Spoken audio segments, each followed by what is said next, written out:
So today for our featured presenter, we have Will Burns.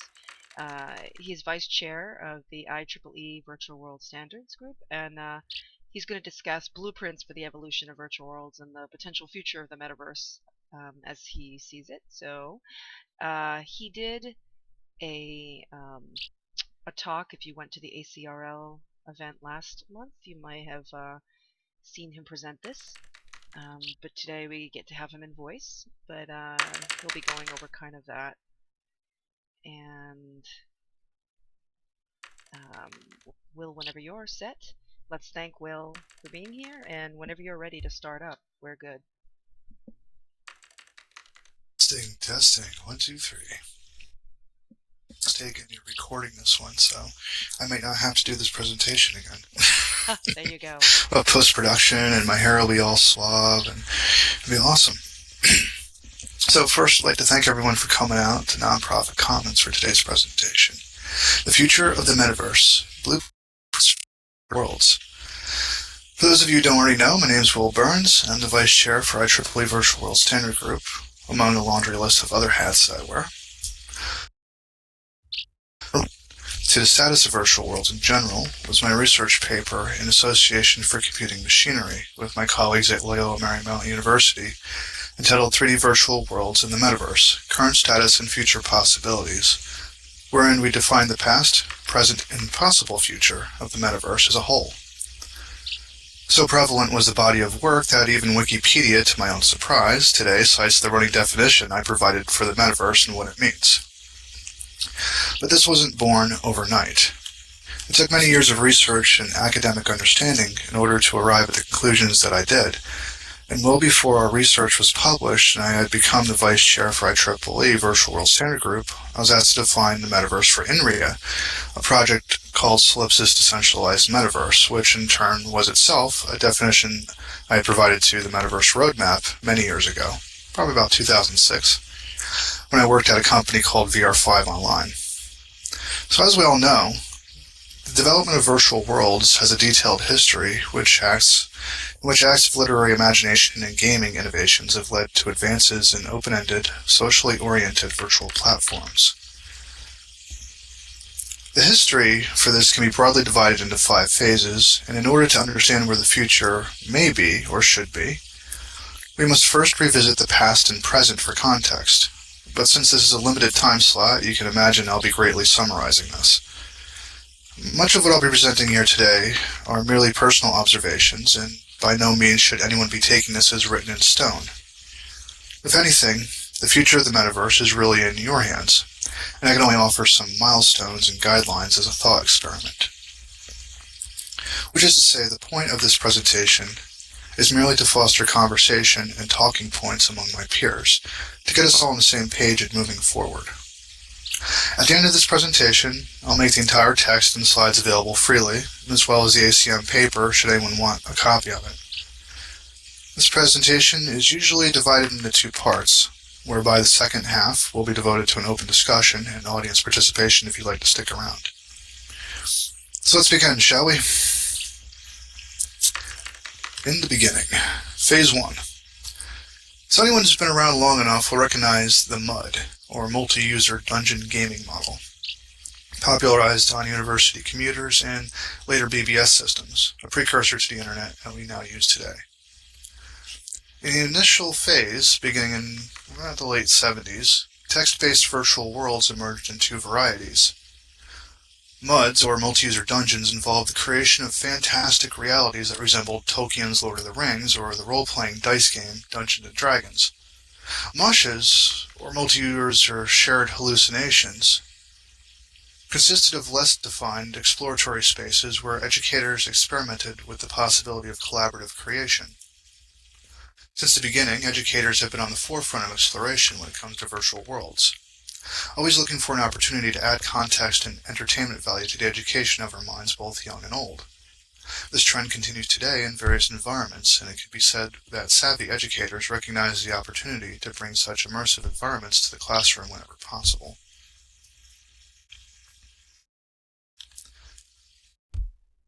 The next phase of development, Phase 2, what we used to call, occurred about a decade later when Lucasfilm, partly inspired by the 1984 publication of William Gibson's Neuromancer, introduced Habitat for the Commodore 64 in 1986 and the Fujitsu platform in 1989.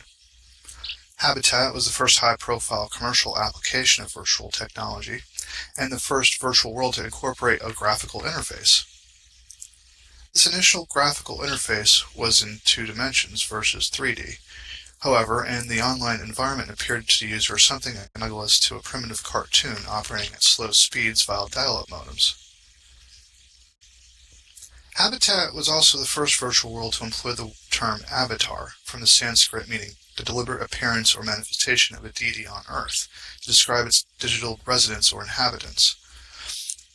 As with the original Sanskrit, the contemporary usage of the term avatar involves a transposition of consciousness into a new form. However, in contrast to the ancient usage, the modern transition in form involves movement from a human body to a digital representation, rather than from a god to a man or a woman. Pioneering work in virtual reality systems and user interfaces marked the transition from this phase to the next.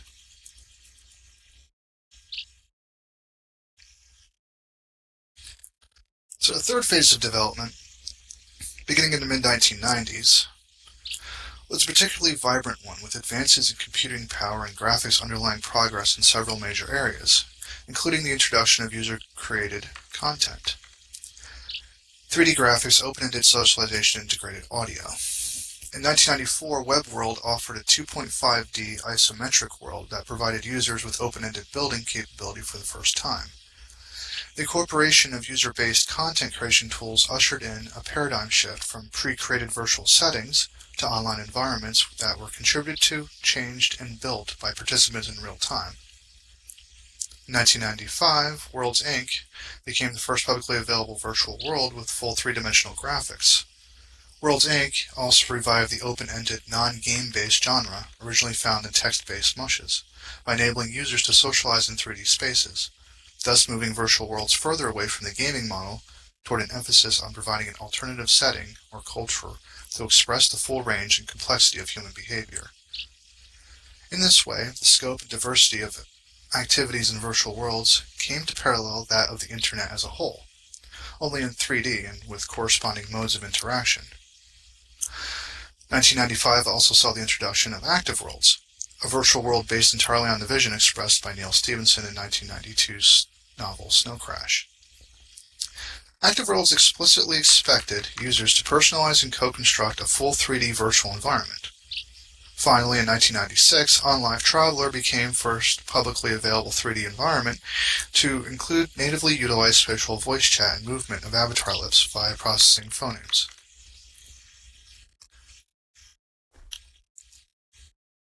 The fourth phase of development occurred during the post-millennial decade.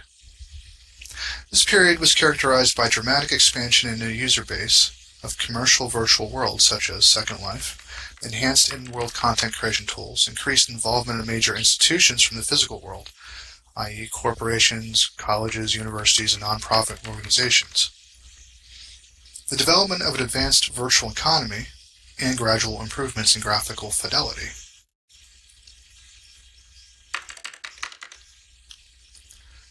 Of course, Avatar Reality's Blue Mars, released in 2009, involved the most ambitious attempt to incorporate a much higher level of graphical realism into virtual worlds by using the then state-of-the-art CryEngine 2, which was originally developed by Crytek for gaming applications. Avatar Reality also allowed 3D objects to be created out of world, as long as they could be saved in one of several open formats. Unfortunately, the effort to achieve greater graphical realism significantly raised system requirements for client machines to a degree that was not cost-effective for Blue Mars' target user base. Combined with an already failed business model and structure borrowed from Worlds Inc. in the 1990s, this overreaching necessitated massively restructuring and scaling down of a once promising initiative.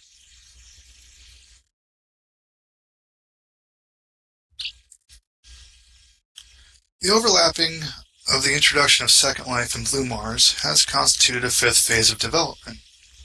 This phase, which began in 2007 and remains ongoing, involves open source and decentralized contributions to the development of 3D virtual worlds. More to the point, we're seeing a programmatic approach, or procedural methodology at play in this phase, which allows for a more robust universe in the virtual world. Solipsys is notable not only as one of the first open-source virtual world systems, but also for its proposed peer-to-peer architecture. It has since been followed by a host of other open-source projects, including Open Cobalt, Open Wonderland, and Open Simulator.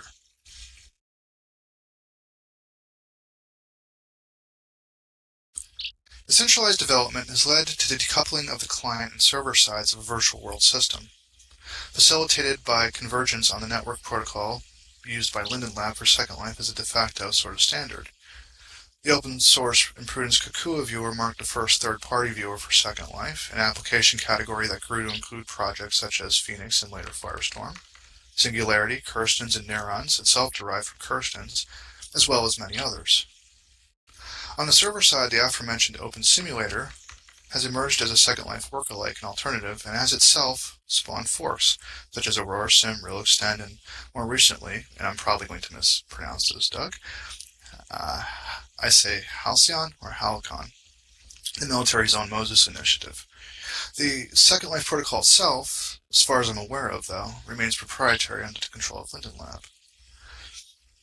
The emergent multiplicity of interoperable clients, or viewers, and servers forms the basis of our fifth phase's ultimate endpoint, full interoperability and interchangeability across virtual world servers and clients, in the same way that the World Wide Web consists of multiple client browsers and server options centered around a central standard HTTP or HTTPS protocol.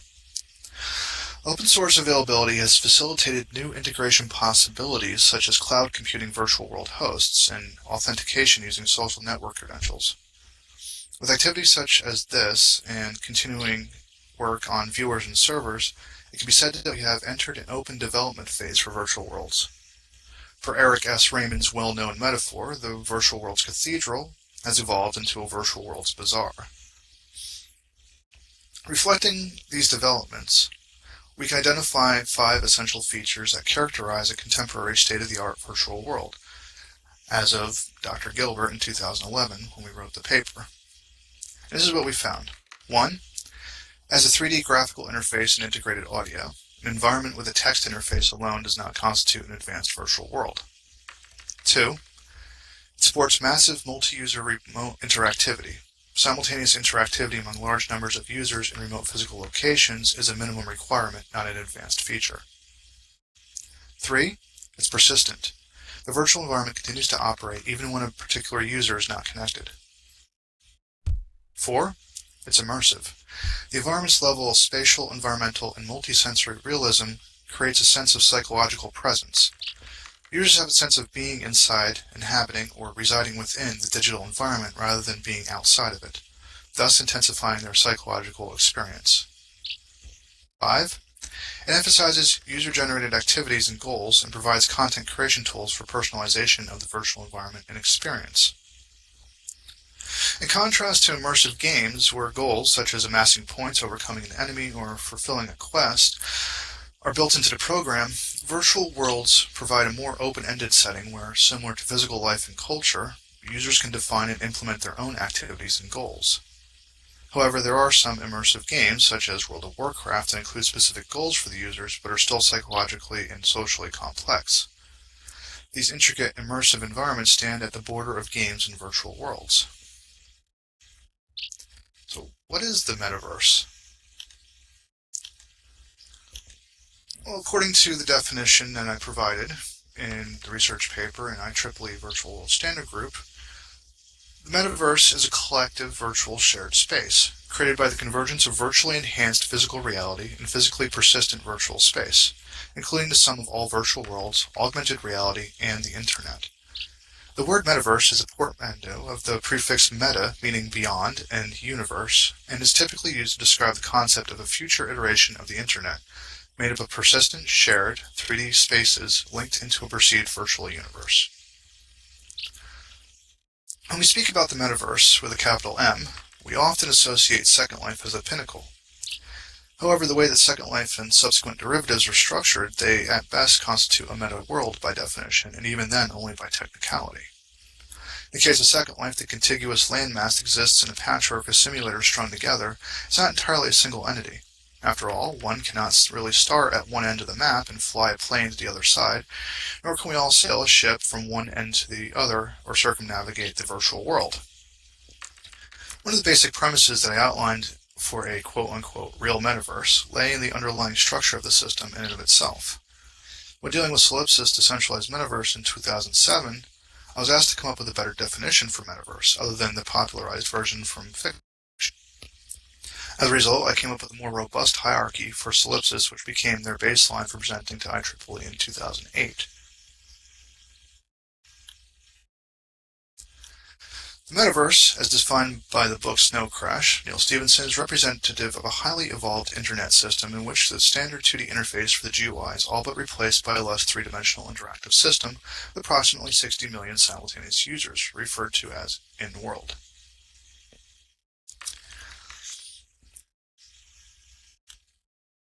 A common misconception concerning the fictional metaverse was that it consisted only of a single world.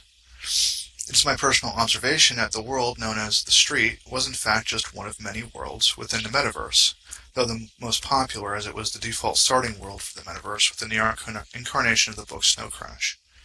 There's obviously other literature concerning the structure of the fictional metaverse and what its purpose was, starting with the father of the cyberpunk genre himself, William Gibson, whose short story Johnny Mnemonic in '81 was popularized as a movie in '95.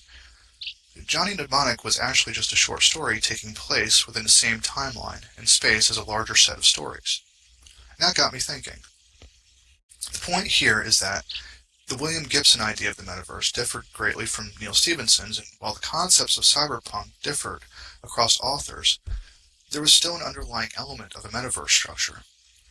Each of these concepts of metaverse differed, but they encompassed different aspects of the same vision. As a result, I developed the understanding there wasn't exactly a single giant virtual planet like in Snow Crash, but a wide decentralized system with centralized gateway servers to handle it.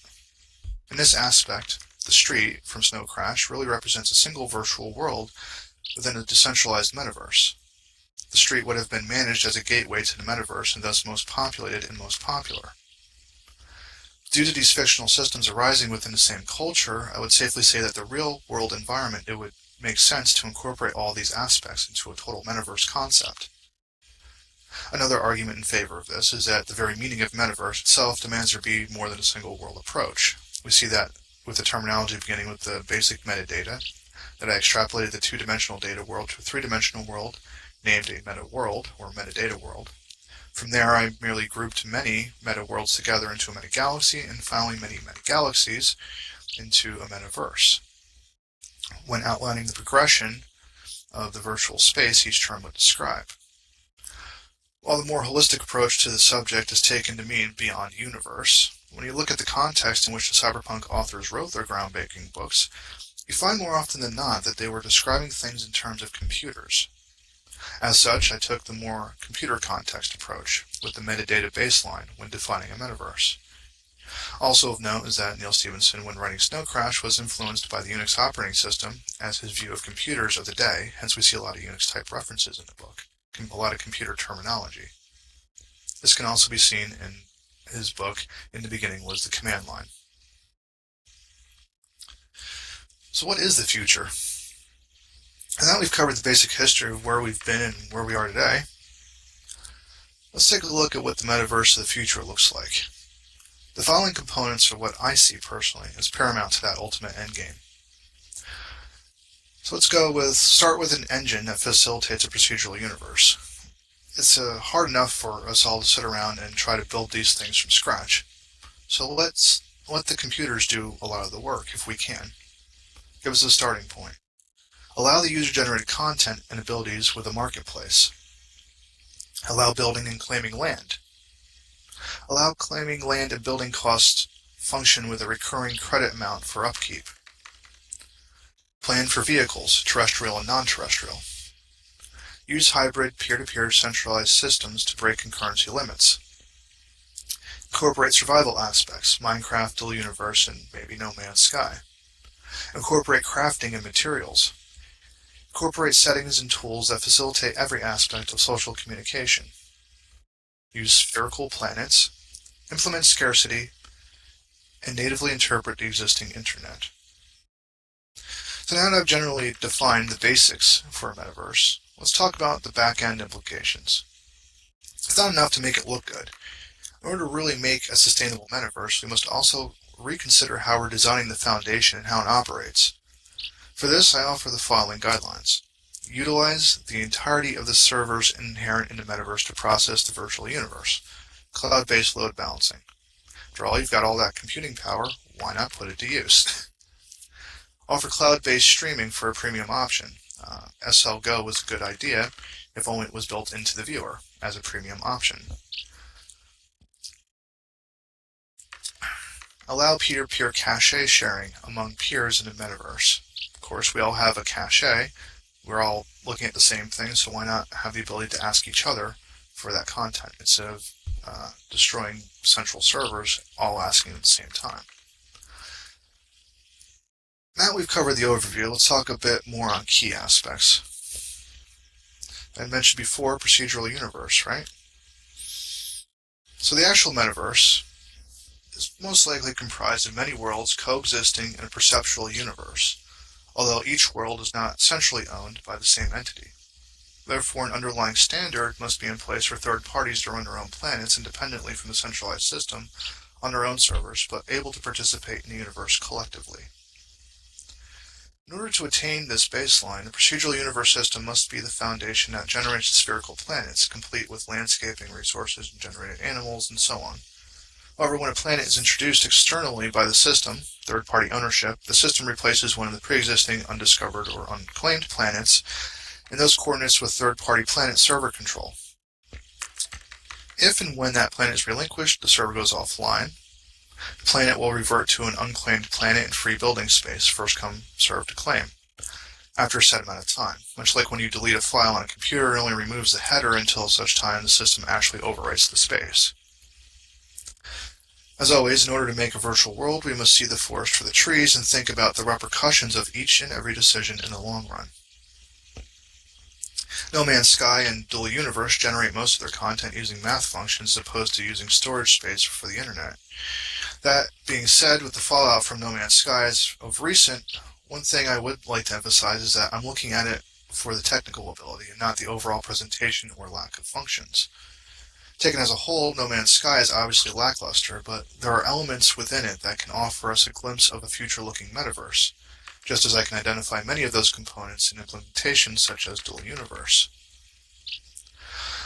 While this is not the end-all to be-all approach, it becomes the baseline for generating a vast virtual universe without arbitrarily having a team of developers manually terraforming each planet individually.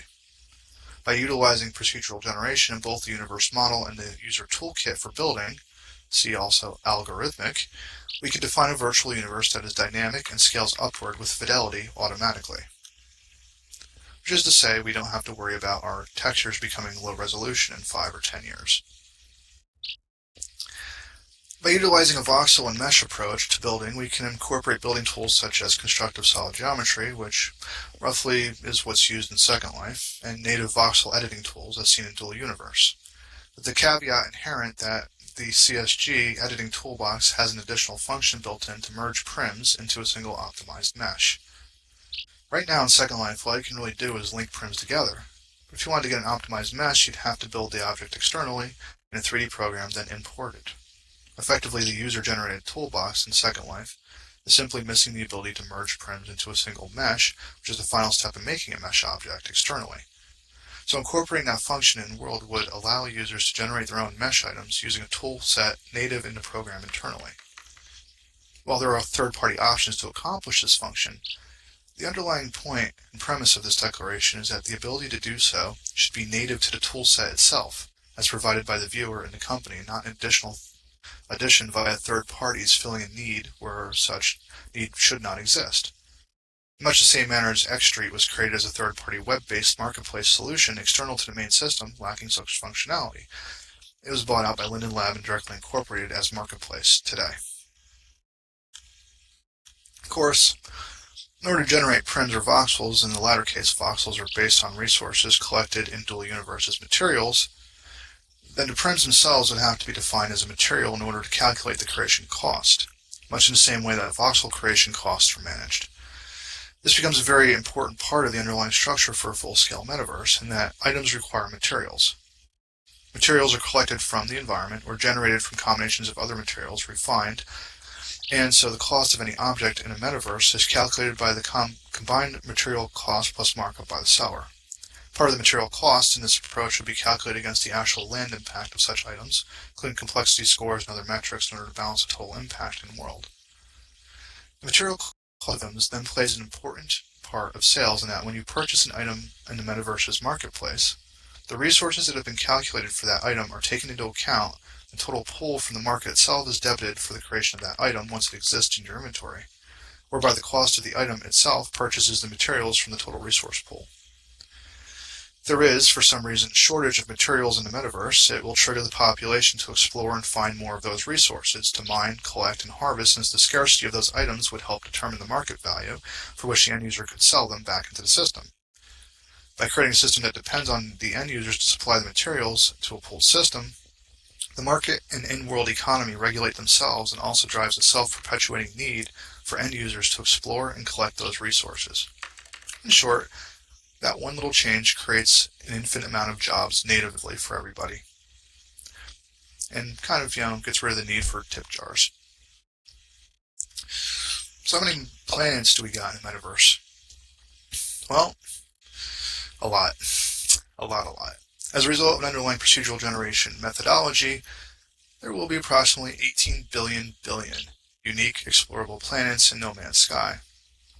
One of those planets could be a mirror world of Earth in the Solar System within the Milky Way. In this manner, we can connect the real world to the virtual world and link mixed reality to the virtual world as part of the metaverse, and vice versa. Reiterating the original premise that spherical planets are required in a full-scale metaverse, the link between the virtual world and the real world, creating mixed reality, also requires it. Essentially, what a metaverse actually looks like is a combination of Second Life, active worlds, and dual universe, with the addition of resource-based economics. The creation of items comes with a resource cost in world, and so even a marketplace type item for sale to the general population would calculate the cost by resources required to create the item, whereby the durability of said item is also governed by the materials it's made of. Yes, there's deprecation in the metaverse. Add to that the limitation of teleportation costing credits or resources as the variable based on distance traveled, and what you end up with is the recipe for organic growth and civilization planning in the virtual universe. So let's talk about breaking concurrency limits. On the back end of this system would be a hybrid peer-to-peer load balancing mechanism whereby the servers themselves all act in unison, calculating regions that are heavily populated using GPU and CPU cycles that are idle within the rest of the universe. In short, the entire data center, and maybe everybody who's connected, acts like a combined collaborative on-demand supercomputer. We don't stop there. In order to break concurrency limits, we need to think outside the box. Each end user is part of a collective peer-to-peer sharing system which utilizes combined power and cache of every user simultaneously, while the rendering of large crowds is handled through a Solipsis-style cascading model of importance, combined with an optimized version of the single shard server technology demonstrated by Dual Universe. As seen in the current slide, the Dual Universe single shard technology eloquently handles 200 individual clients in a small space, and further testing for stress has handled upwards of 1,000 simultaneous participants in a small area of a single planet. The way that the single shard system works is essentially utilizing the entire data center as a collaborative computer cluster to calculate areas on demand while ignoring areas that are wholly idle. So in theory, this type of system can do exactly what I predicted in 2013 with the ACM paper and what I've been advocating for ever since. Behind me, we see a view of over 1,000 unique clients on the surface of a single planet in Dual Universe as we pull away into orbit.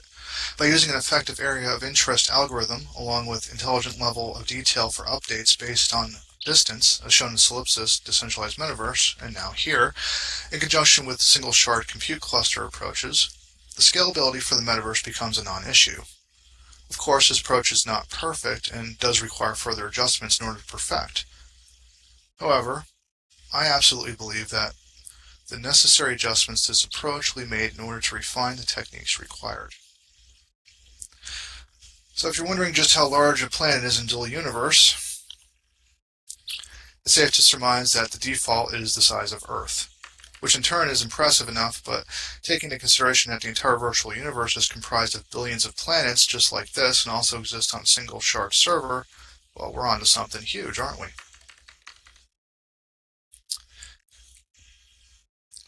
Let's talk about universal inventory storage for a second. So independent of the main universe itself is a universal inventory system. This would be a third-party company running a cloud storage system that can be connected to the metaverse as a separate service. How the metaverse uses the third-party service and hooks into it is dependent on the main provider, but the cloud storage system itself can store and retrieve any type of file like a hard drive, thus giving each user in the metaverse an allotted space, maybe for a monthly fee, which can be upgraded for a price for more space. Maybe a baseline space for free, then premium accounts can upgrade space. However, keeping in mind that an ownerless file format system can be employed for a cache sharing system, peer-to-peer virtual file storage, we can drastically reduce the overall cost of storage for all who are participating, relegating the external cloud storage service as an optional addition. Let's talk about interoperability for a second. Huge thing. While third-party viewers may exist for the metaverse, and I would expect this to happen, the baseline standards must be in place across the board. Avatars, textures, sounds, animations, mesh file types, and so on. All viewers for the metaverse must adhere to a baseline for compatibility purposes, while extensions to this are varied. The so-called shared experience is comprised not of a homogeneous one-size-fits-all situation, but instead as an expected baseline of compatibility, where all viewers must have those things to remain compatible. Outside of that experience, however, the end user or entity responsible for the viewers may drastically alter and add to the experience so long as their viewer supports the baseline compatibility. Which brings us to another point, modular design. The viewers themselves must be modular, in the sense that third-party plugins and modules can be coded and released independently for extensibility purposes, so allow the viewers to have additional capabilities without hard-coding a new viewer as frequently for release. This can include, but it's not limited to, support for more graphics formats outside the baseline, support for other audio formats, support for other file formats in general, native support for PDF, MP3, and so on. Plugins that add functionality to the Metaverse client, such as external daemon clients or bots, export functions with file permissions, import functions, word processor, presentation, video player, as well as other additional apps built in natively. Of course, that brings us to error handling. The Metaverse, being a modular system, must have a dynamic error handling ability by default. In short, when formats are encountered which the system can't handle natively, there must be a generic placeholder in world and in the viewer itself to alert the user that they're missing the required plugin support for that file. It also means that plugins must be registered via some sort of database in the Metaverse in order to declare themselves universally and offer the address to locate and install itself to the Metaverse client when encountered if missing. For example, if the user encounters a COB file, but the system only supports Blender files natively, then the database should be able to look up a plugin universally that can be added which will support COB files natively in World, give the user the option to install it. If an audio format is encountered which is not natively supported, FLAC for example, the system should be able to check the database for a plugin that can enable that functionality, if they so choose. Which brings me to the baseline. The baseline Metaverse client should be open source and utilize open source or free license formats for all things. Proprietary formats are added as third-party extensions only if the development team wishes to pay the licensing fees to add its functionality natively in their own viewers. This ensures that the Metaverse itself remains open and freely accessible. However, there are components inherent in the Metaverse that should remain closed source for the sake of universe stability, and these components are mostly server-side API and SDK related. Such things as resource generation, energy monitoring, and use variables must remain closed in order to remain finite and not able to be arbitrarily altered. This keeps the game aspect fair and balanced while stabilizing the in-world economy. Which brings us to creating a purpose. One of the main issues hindering current iterations of the Metaverse, among many, is that we start out the gate with everything being infinite with little or no restrictions other than arbitrary. Products have nothing behind them for limitations, and everything is infinite inventory. It lasts forever. The problem with this is that there becomes no manner by which to balance the worth of items except arbitrary means. In order to remedy this and create organic growth paradigms, we introduce resource requirements for the construction of items. This is where we borrow actual game elements from examples such as Entropia, or more aptly, Dual Universe. One of the biggest complaints from players of No Man's Sky, other than the obvious, is that while the planets are gorgeous and plentiful, there's really no reason to stick around long when you get to a planet. By combining elements of No Man's Sky and Dual Universe with open sim thinking, we end up with a metaverse where people have a reason to explore, come together as towns, cities, outposts, etc. It creates a need for travel and commerce, trade routes, and conventional means of travel, as well as the means to support all of those methods, creating countless meaningful job opportunities in the metaverse by default.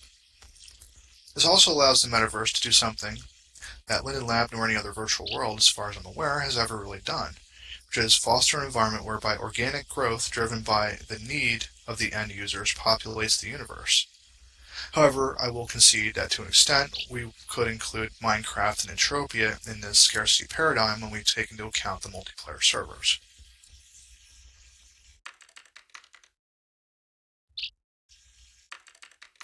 A few things we should have learned from Minecraft, which I'd like to touch upon, is A. Never underestimate the ingenuity of your end users. B. Resource-based systems spur an active purpose. C. Scarcity doesn't destroy the virtual world, it makes it better. D. The end users can often do better than the company itself, whether you like it or not. This, I'd like to go off topic for a second and bring up another Metroid 2 remake. Whether we like it or not, your fans and your content creators can and will do better than you. So we can either go with the flow, or we can try to cut off the Hydra heads. We all know that cutting off the heads of the Hydra doesn't work. It just makes things worse. We didn't get rid of another Metroid Remake 2. Nintendo didn't. They just went to peer-to-peer, BitTorrent and kept going right on chugging. We don't stop people from making mods for Minecraft. Matter of fact, they embraced it, and it made it 10 times and 100 times better because of the ingenuity of the end users. So we should probably facilitate that in our metaverse. We should allow people to make those plugins, those mods, to extend and make it what they need it to be, instead of trying to stifle it. By tying resource needs to items that are for sale, even user-generated, we create an absolute need for those resources to be located and collected by the population in order to obtain goods. By allowing the sale of those resources collected into a universal pool, we create a basis for a market economy that will fluctuate entirely on the availability of needed materials and drive the population in times of boom and bust markets. By introducing this mechanic, we enable the entire metaverse to have a purpose in organic growth, one of the missing components inherent with most current and past virtual world systems to date. Of course, resource requirements tied directly to the virtual world also means that arbitrary teleportation, like we have today in Second Life, is pretty much out of the question. Teleportation is a means of transportation which requires resources and likely the highest cost. We would tie this to an energy meter in world, or credits, whereby each user has a finite amount of energy they may use before it's depleted. No energy means no teleportation. However, due to the wholly collaborative nature of the metaverse, as we've just defined, we also define methods by which to generate that energy or resources through active participation by the end user. So those who are more participatory and adding more into the system to pull won't actually see a teleportation deficiency. It wouldn't even cross their mind. So for instance, setting up a solar power generator in the virtual world to power a teleportation hub, or charging batteries which must be swapped from inventory to recharge the end user's energy meter on the go. Or maybe you're just contributing your computer cycle into the system, which would regenerate your energy a lot faster as a reward. There's plenty of ways to participate. So just like any other resource, energy becomes a variable that can be supplied through action by the end users themselves. Of course, other limitations on the activities of the users may also be implemented based on the activities at hand. The ability for an avatar to get tired or require some form of food to replenish a health bar would be very useful in this context. We do it already in a lot of RP in here. In a way, we are combining RPG elements with virtual worlds and then merging them with a Minecraft-type model and more. Essentially speaking, we're taking the best of each system and making one all-encompassing metaverse with those guidelines. As stated earlier, when running a world server, an entire planet, the computational burden of that planet is entirely the responsibility of the owner of that planet. As the planet owner has added their server to the computational pool, their server helps run the rest of the universe itself on demand, as the rest of the universe in computation is also available to their planet when in need. Essentially, this resource sharing system on all levels makes the metaverse into a collective supercomputer, whereby idle servers are pulled together to help areas of the virtual universe that are popular. The more servers there are in this decentralized pool, the more powerful the system as an entirety becomes. When it comes to building in the metaverse, you end up with two options. You can claim unclaimed land on a free planet, cost resources and energy on a recurring debit for upkeep, or you may run your own server, have an entire planet of your own. The immediate question that comes to mind is, why would anyone want to run their own server if they just claim land freely on an unknown planet?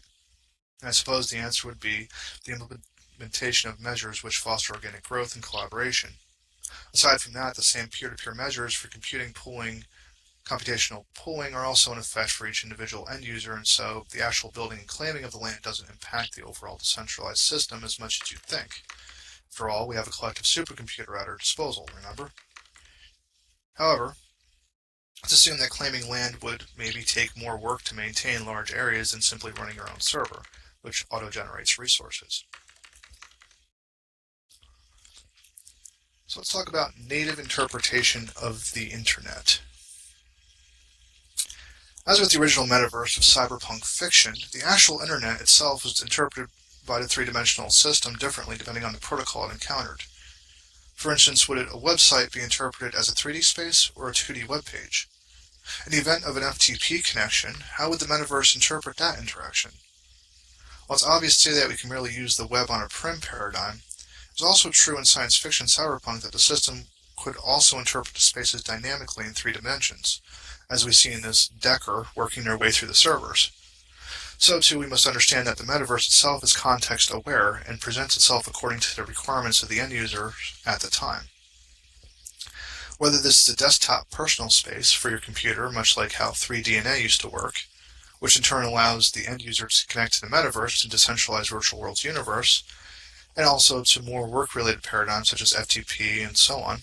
Dynamic generation of spaces locally for the end user based on an algorithm to interpret the website structure or based on a predefined metaverse address when typing in a web address as your landmark. For instance, let's say you wanted to visit a virtual location for a website in the metaverse. While you can still use the typical landmark, one could also contend that the location in the metaverse is also tagged by the web address as well. So simply typing a web address into the navigation bar would offer a teleport to the virtual world's location if it exists, and also have the ability to show the website in another panel automatically. Therefore, a metaverse viewer would double as a standard web browser enhanced by the metaverse in 3D. This seems analogous to the ability to view OpenSim through an existing web browser, but in reality, what I'm talking about here is making a metaverse viewer that also doubles as an HTML5 compliant web browser. The difference is subtle, but the paradigm shift is enormous. Most importantly, if we were to take these baseline definition of the metaverse seriously, then by default it connects to the sum of all virtual worlds, augmented reality, and the internet. So we must ask ourselves how exactly our metaverse enables and empowers mixed reality systems to coexist as parallel spaces as part of the whole. So we must ask ourselves how it can be accessed through mobile means, and of course we must ask how virtual reality headsets can be used effectively within these spaces, since locomotion options are severely hindered through the point-and-click teleport options. Interestingly enough, what I'm describing is the latest iteration of the metaverse as described in science fiction. If you've read Ready Player One by Ernest Cline, then you already know this all sounds incredibly familiar. There's a lot more that can be said on the subject of how to build a future metaverse, and today I've only scratched the surface of those bullet points in this presentation. As always, I've reserved a portion of the time for an open discussion, questions, and answers. For the remaining time, if I have any, longer if you want to stick around. I'll throw on a discussion tracker HUD and we can do a Q&A and have a discussion. Thanks for your time today. It's been a pleasure and honor for me to present.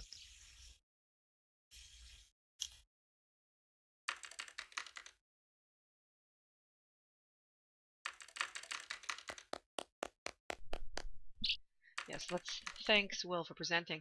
And we do have some time, so if folks want to do questions, I know that Franz had some comments, as a couple comments, if you wanted to bring those up first, Franz.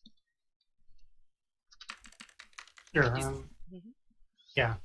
So you build your whole system, like a large part of what you're talking about, like, is creating extra resources in people that people can mine and earn work to do things in the world, and like that's very much game-like approach. And I'm like, why is it even needed for the metaverse? Like for me, the metaverse is a tool to interact or to do things or to spend time in. But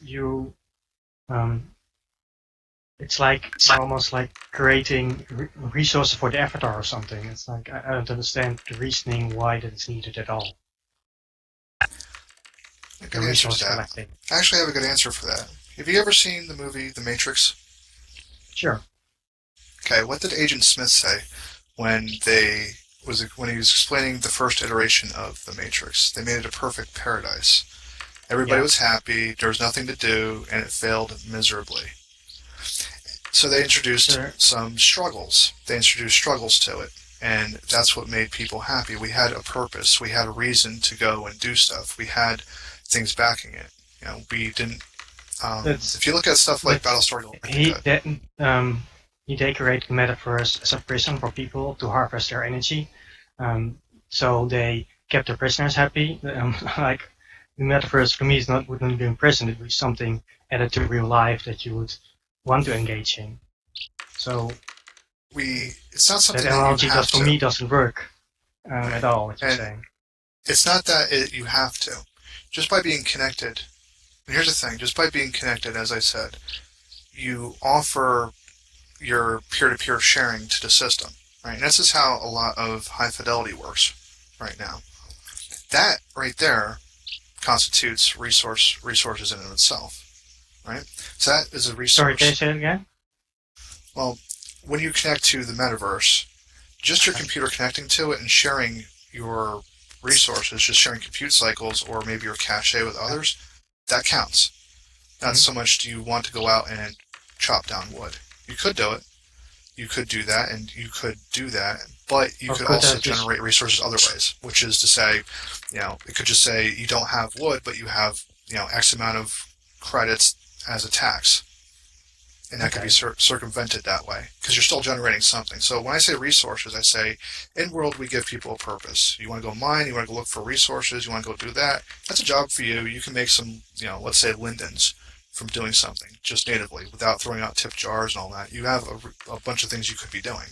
Or you could just connect, and when it says, do you want to share your resources, your computer, you could just say yes. And that would be enough to give you a stipend right there, because you're being productive by just sharing that resource. So that's, there's ways to do it. And what I'm saying is we give people many options. Some people, like we see in SL, they say, well, who would ever want to do that? Well, me personally, I might be interested in mining. I might be interested in chopping down trees. We see those types of communities actually exist in SL. We see groups of people who do that. We see people who have the food aspect. We have the role-play communities. We have militaries. We have all this stuff going on. But then we have our side of it where we're sitting here going, well, I like the social aspect. And what I'm defining and what I'm describing is a system that facilitates all of the above. Lets us have all the options and let us choose as we wish, how we wish to contribute to this as a whole. Does that make sense? Okay, well, it's a better explanation instead of the Matrix one, because I didn't like the one. Thank you.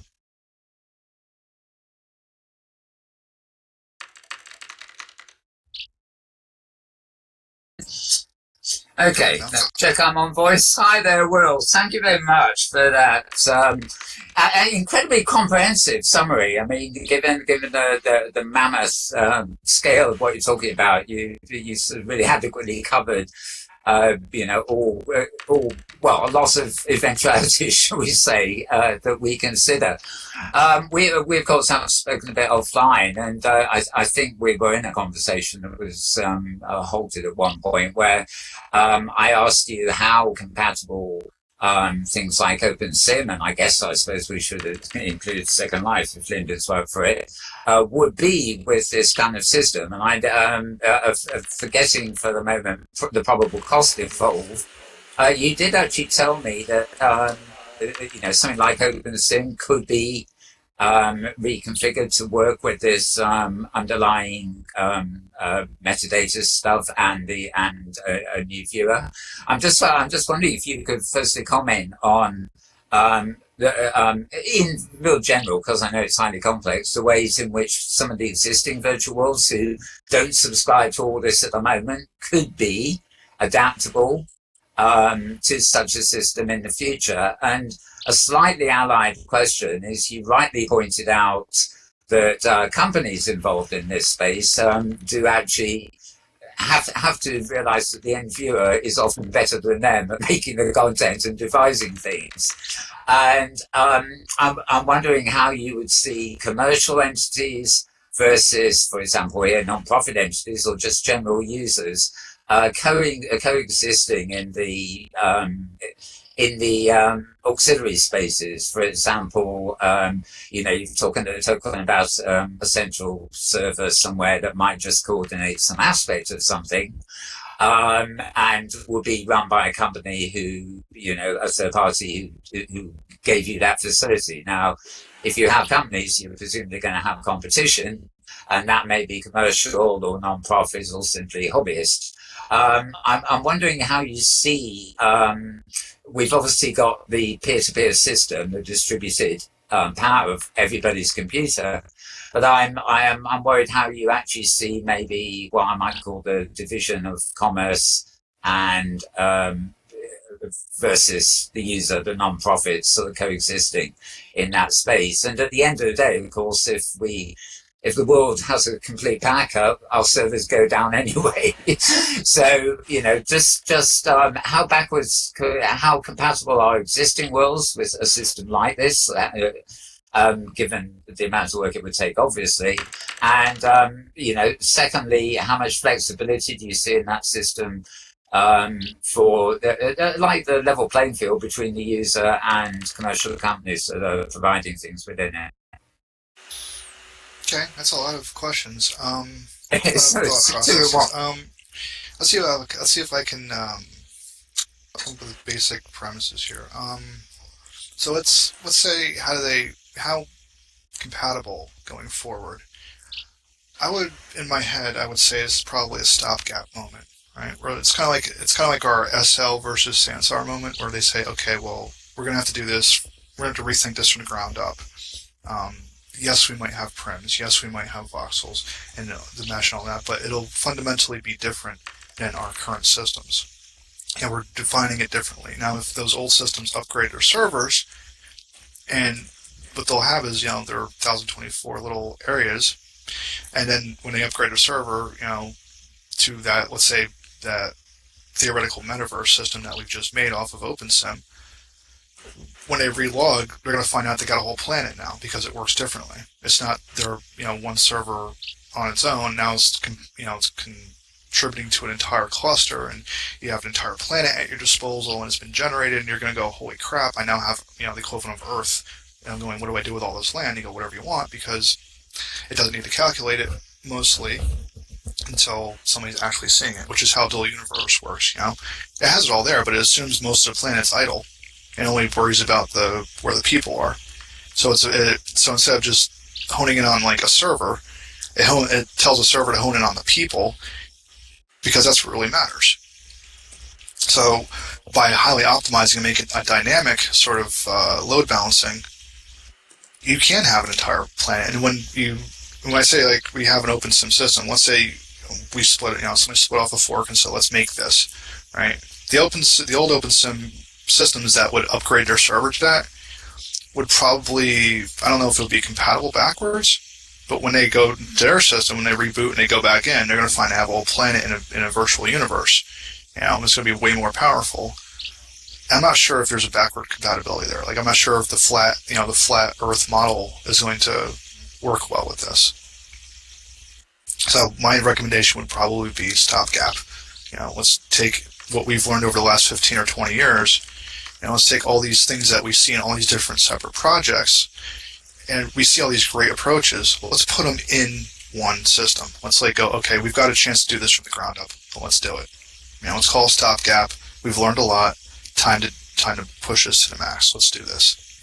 As for corporations, just adding to that, you did mention high fidelity a few minutes ago in passing. I mean, they are obviously they're not live yet in a public sense, but they obviously are a sort of almost a halfway point in this by using distributed resources. Do you see them, for example, being compatible with this infrastructure? Oh, absolutely. If you can do the distributed compute cluster on the back end, by all means. I mean, what I look at years ago when somebody explained to me how the SL server systems worked, I kind of scratched my head. So you got a lot of servers that are idle, and they went, yeah, and I went, and you got a lot of SIMs that are overloaded and crashing, and they're like, yeah, and I'm like, but you got all that processing power doing nothing. Why don't they call out? Why don't they use this compute cluster? It'll solve the problem. And that's what led to, the observations in the research paper was, hey, we've got all this stuff. What if every server that connected was part of a compute cluster? We wouldn't have a problem anymore. Your server wouldn't overload because it's not dependent on itself. It can ask for help. When it's got, a veritable supercomputer at our disposal, why are we starving the systems? So that's kind of where I went for it. So if people are doing the distributed computing paradigm on the back end and all that, then by all means, I'm for it. Like, those are the sort of people you should be talking to, saying, hey, a good example is, I still do today. I say, look, we all sit here on a centralized methodology, and I say, each one of us has a cache of, saved items for each of the popular areas we go to. So we're all sitting here with roughly the same cache. And yet, the next person that walks into this room is going to ask the servers. That seems silly to me, asking the servers for redundant information that we're all sitting here on top of. We could peer-to-peer this in a group of 20 or 30 people, and it wouldn't bother us. But then trying to keep up with all of us at the same time and standing in line to a single server is what's killing it. So there's things that central servers do really well, and then there's a point where they die because they're not good at that. But then that's where peer-to-peer systems tend to do really, really well. In the areas like central servers, are great, that's where peer-to-peer sucks. We saw this with Open Wonderland and, Alice and all that. They tried to do their demonstration, but they only had like 5 people on, and the connection was slow and crap, and they couldn't get it to really work right. But had that been like 100 people, connected 100 clients, that would have worked great.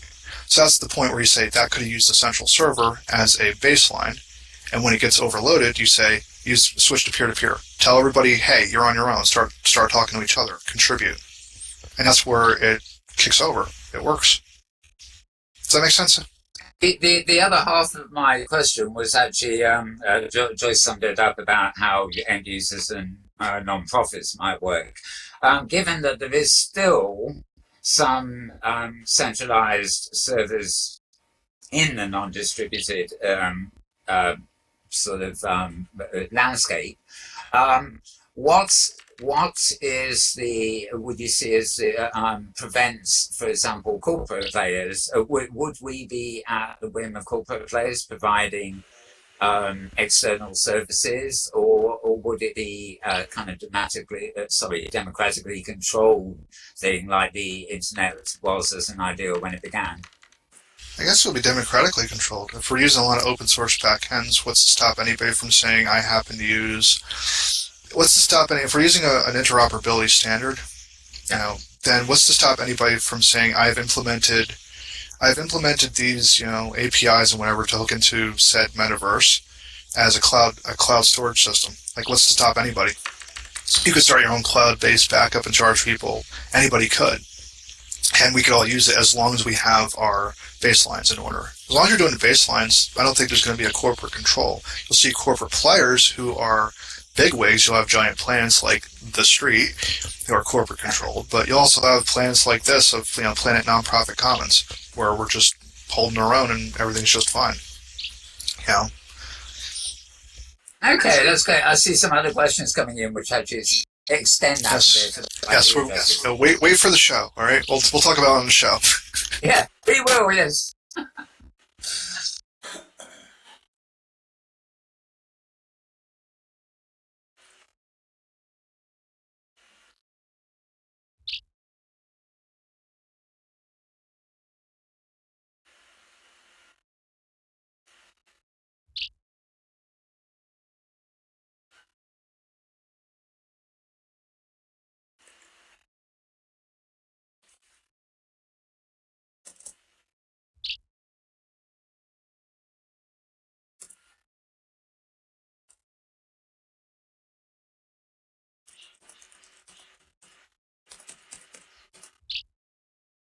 Okay, good. Can I say the first version? I would say it'd probably work. Yeah. So my thought process on that is, yeah. I mean, if you're quote unquote leveling up, I mean, whatever you want to call it, right? You're leveling up. You can do more. You can do better. You're more efficient or whatever. But really, what that means on the underlying premise is that you are contributing more to it. You've contributed more over time to the system, and because of that, you should be rewarded. You should be given more ability as you have earned it. I mean, it's the same thing in real life. I mean, you do your work, your 7-minute workouts, you eat right, you level up, man. You get a better body. You can go running, you can march 15 miles, you go hiking a mile or 2 or 10 or do a decathlon. What we call it is completely, is inconsequential. You can call the same thing leveling up. Should you be rewarded with being able to do more, trusted with more as you've earned it? Oh, absolutely. If you're contributing more resources in some way or another, whether you're chopping down trees or just got a better computer, or you've gotten another computer sitting in a corner just to sort of Bitcoin mine it. Yeah, you should be rewarded with more for contributing more, for doing more and being more active. Right. So the kind of a secondary piece to that is Gus Pliskin was talking about that sort of comments on the metaverse resources that Blizzard's experience in Warcraft has been not good with features requiring, say, busy work. Casual players are not interested in, say, harvesting resources, logging trees, and mining are not popular, for example. What might save resources concept in the real-world contributions of unused computer cycles? So how would... I think both would exist at the same time. I mean, we could say in Blizzard's model, it's not popular because it's a forced thing. There is no other way to do it. And that's what it is. Like you say, like the grinding aspect is what really pisses people off. It's I got to kill 350 rats with this stick before I can, go up one level and get a fur coat or whatever. It's really arbitrary stuff. Has no basis in what you need. And then you can look at the Minecraft model where it's absolutely popular beyond wild belief. That same exact sort of mentality. So the real question is what was the reason? Like, what actually made one popular and one fall under disdain? I think it's the approach of how it was implemented. Like, what did it mean to have this there and have a reason to do it? What was your reason? I think Blizzard had a good idea. They just had a bad reason for doing it. Right? You just have a bad reason for doing it. It's not worth your time to do it, but you're forced to do it, and that's what ticks everybody off. And in Minecraft, you're forced to do it. Like, you're game over if you don't make it fast the first night.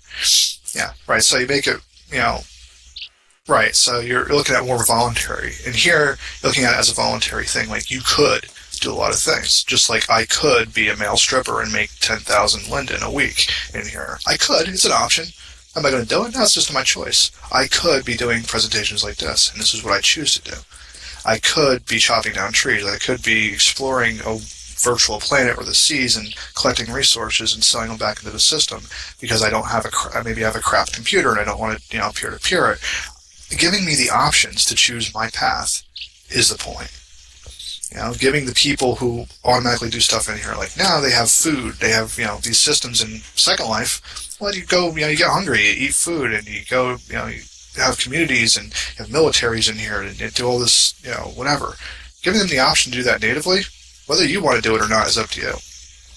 You can say, I just want to, tie this to my resource bar and say it requires X amount of resource per day in usage.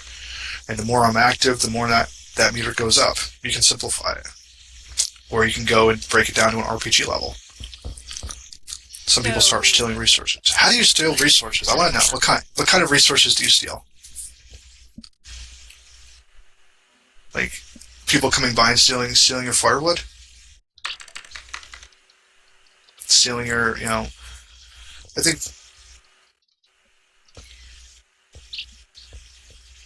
Yeah, what kind of resources would they steal? Story. Oh, well, I guess that's why we have wars, don't we? That's why we have defenses. That's why, I guess we just created a reason to have defense systems built. I guess we just created a reason for somebody to inventing that, why we have pop guns and armors and military in Second Life. Right now it's just for looks, but security systems and all that. You just create. I think you just created about 150,000 jobs right there just by asking that question. There's another question that was from earlier too, and I'm going to paste that in as well. It's a broader kind of future-focused one, like what your thoughts and speculations of what you've sort of seen and heard that represents the largest leaps in virtual worlds over the next few years. Like, where do you think? Okay, where do I think it's going? Yeah. This has been a contentious answer from my point in the last couple of years, and it's this. I believe in virtual worlds. I absolutely do. However, I also, if I had to place my chips on the table for anything in advances, I would be paying more attention to mixed reality. But not the way that they're presenting it. Like, Magic Leap right now, great kind of technology set. I love the way they're doing stuff. With a few caveats. They seem to be pre-created content. There's no user-generated stuff. So my thought of the future is going to be something like combine a mixed reality with Second Life mentality, open sim mentality, where you can just user-generate your content in the real world in a mixed reality setting. That's the explosion waiting to happen. Now, as for virtual reality, headsets and stuff I think are great, but they're limited. Right? Why do we have click to teleport? Because the one thing you want to do in a virtual reality when you put your headset on is run around. And that's the last thing they want you to do. They don't want you to do that because you'll throw up, obviously. So they anchor you to the ground. They make they let you move your head around, but or they'll let you click to teleport. They're trying to stop you from running around fluidly, which in Second Life and Open Sim, we run around fluidly all the time because it doesn't make us sick. But if you put the headset on, it's probably back to click to teleport before you're going to get sick again. So that click to teleport paradigm is very prevalent now in VR games like Vive and Oculus and stuff. They see it as a major, de facto right now, and it's in their best practices guide as well, saying, flat out, don't let them move too much. Don't move them, and don't let them move too much. So I don't see that being. Oh, go ahead. Sorry. Oh, I was just going to say, even at the Oculus Developer Conference, that those things are brought up as developer best practices in a way that, and if you are going to have sort of movement in the space, or a lot of movement in the space, or try to have movement in the space around the avatar, even that, like, give them kind of points of reference in the same way that we might be used to in real life or physical life to kind of aid in that not getting them sick. So like you're in a cockpit, or you're in the you have you're sort of, as we are familiar now, right? We can get into a car, most of us I should say, can get into a car, drive it, look out into the horizon, know that we're not moving, but the world around us is, but we have points of reference immediately around us to know we are in an actual car. So some of those things, but yes, movement is tough. Movement is a tough nut to crack, I think, in VR still. So I think we have the omnidirectional treadmills. I've seen some of them, but we're talking to get this up to speed to where we think it should be. It's probably going to be, we're talking about a lot more hardware than the average person is going to have. So where do I think the focus is going to be? If you're looking at VR headsets, they're novelty to me. They have a use, they have a purpose, but they're not the magic bullet everybody was making it out to be. They're never going to be. They do some great things. They do some great things very well, and I'm very happy about that. I've used Oculus and I've used a Vive myself, and despite my own misgivings, I still think they're a fabulous piece of hardware.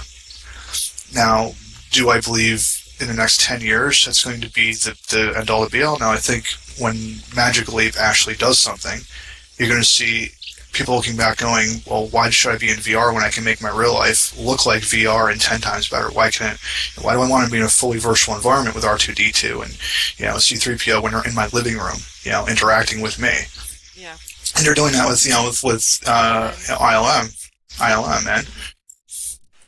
So I think the real future is that VR, as far as headsets go, virtual worlds like this have a future, but they should be thinking about how do they work with, in tandem, to those mixed reality systems. Just skip the VR headsets and think about mixed reality. Like how does this translate and work in conjunction with that mixed reality side of things? Like how do you allow people to use their hands in the real world of the mixed reality system and do your Second Life sort of things? Do I create prims in my living room? Can I import objects? Can I interact with my virtual Miru in my couch on my living room? Can I do that stuff? That's going to be the major breakthrough. And if we start thinking about that now, and just kind of saying, okay, it's going to be a stopgap, just skip over and go right to that, we're in good hands. So I don't know if there are any other questions. If not, I kind of have just... Oh, sorry. What was the last thing you said? Let me see what Dancer said. Yes. Yes, that's your... AI? Oh, who's ever talking is really low. Thank you. Yeah, I can't hear you from back here. Far away. Maybe type your Osvaldo? question and it might be. And also, Dancers, here it is. That she recently read about the X Prizes being given to a group creating ANA avatar, a robot that could be controlled by a person anywhere in the world. So for healthcare in the home, could our virtual world avatars have a way to interact and control a robot for home care in the future? I mean, I certainly think those are kind of interrelated things, like this sort of almost ties on that mixed uses or mixed reality paradigms, but I don't know if you have any. I don't see why you couldn't. I mean, it's like asking questions like that. I may not be able to fathom how, but I also, at this stage of the game, know better than to say probably not. And it's because I also know that the ingenuity of the end users, you guys, is pretty much infinite. Like, there's coming up with stuff constantly that I would never have imagined. I watched things like Minecraft go from like this blocky game to where somebody said, what about shaders? And, they were saying, oh, that's impossible. You can't do shaders in that because it's just not. And somebody went and did this, realistic shaders pack. And I don't put it past the end users to do amazing things. So if you have a highly specific use case you want to, figure out how this could work, I encourage it. Like I would say, I don't see why not. If it serves your use case and you can do it well, go for it, by all means. By all means. One kind of last question from the audience, because we're kind of over time anyway, but in the very years of SL, Gus brings up the whole concept of privacy, and it was a huge concern. Some thoughts on peer-to-peer in this distributed thing that you're talking about would reveal residents' IP addresses and locations. And obviously, we've seen how those concerns have come to a head when Linden Lab added things like media streaming. What does that mean when you're in a distributed, everybody adding in kind of way? I know some folks, for me to answer a piece of that, I know some folks have talked about ways to kind of encrypt and data and anonymize things. You look at how Bitcoin and the and how it does certain things. But you can talk on that, Will.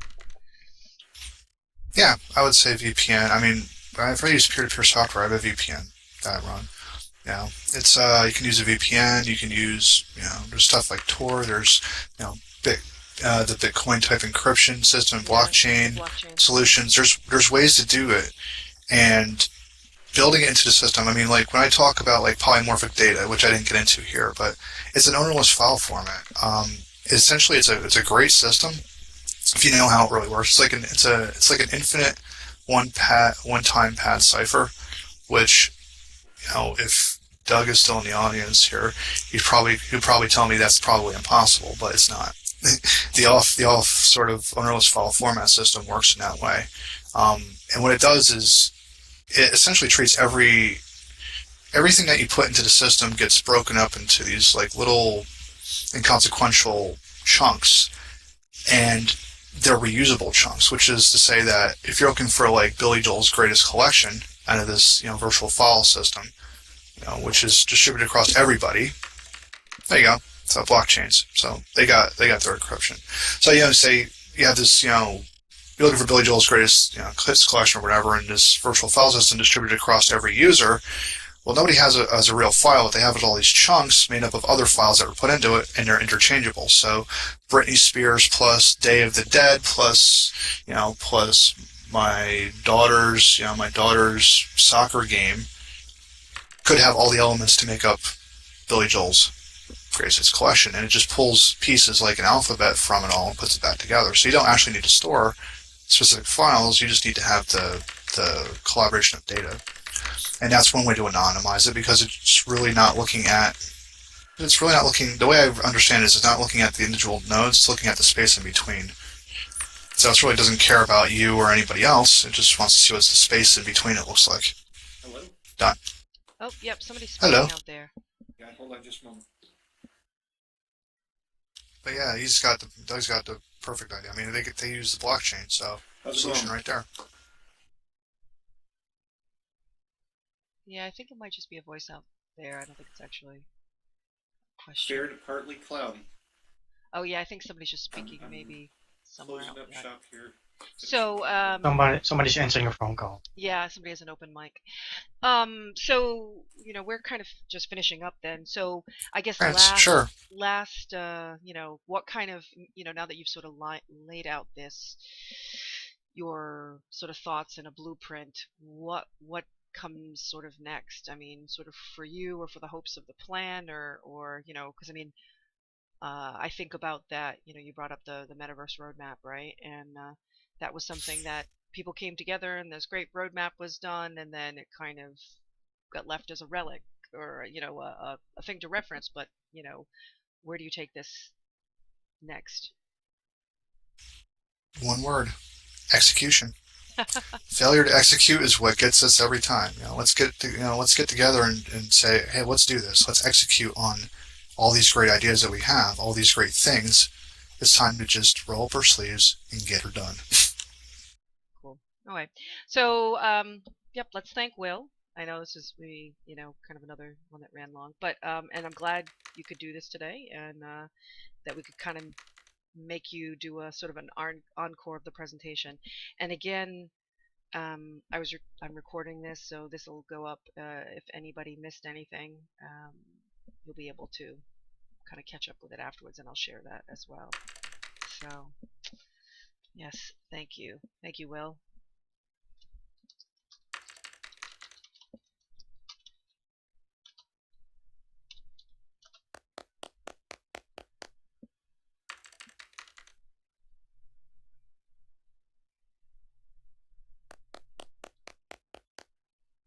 Definitely think Doug's got the idea. He's got blockchain, so there's a solution.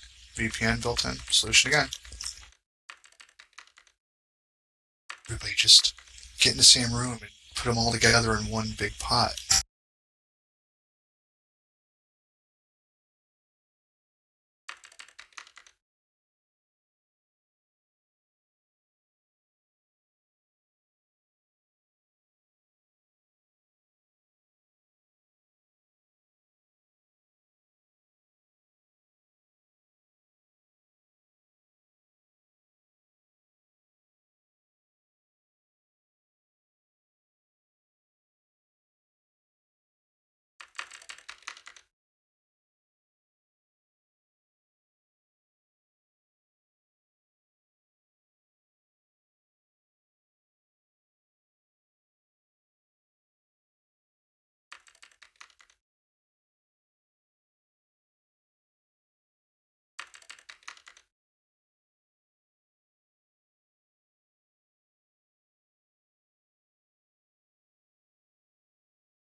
Hi, this is Doug Maxwell here. Can you hear me okay? Right, fantastic. Yeah, we agree with a lot of the conclusions that you discussed here today, and I like to see that that's a validation that we're on we're on the right track. Uh, there's been a lot written about our idea to create a civilian foundation to take over uh, the Moses technology. I don't believe that the military should be in charge or guide the metaverse in any way, no more than the military should have a policing function. But we are making a lot of headway with respect to security and scalability. We've written about it in IEEE, ModSim World, ITSEC, and other areas. We do not have a entertainment focus. We have a very specific need for this technology. However, it could easily be repurposed and enjoyed by the entertainment users. The idea for this foundation, though, is to set up either an LLC or a nonprofit that can accept enterprise level funding. The bounty approach is a bit chaotic, and the funds involved are at the micro scale. But the kind of effort that's required to do the software development, architecture, testing, documentation, validation and verification, etc., is really orders of magnitude more than what is currently being fed into into this industry. By setting up a foundation that can accept funds through membership fees of, say, grid owners or participants, that can accept funds through service contracts and even government grants or non-government grants, would enable the ability for people like me to invest in people like you in a coordinated manner.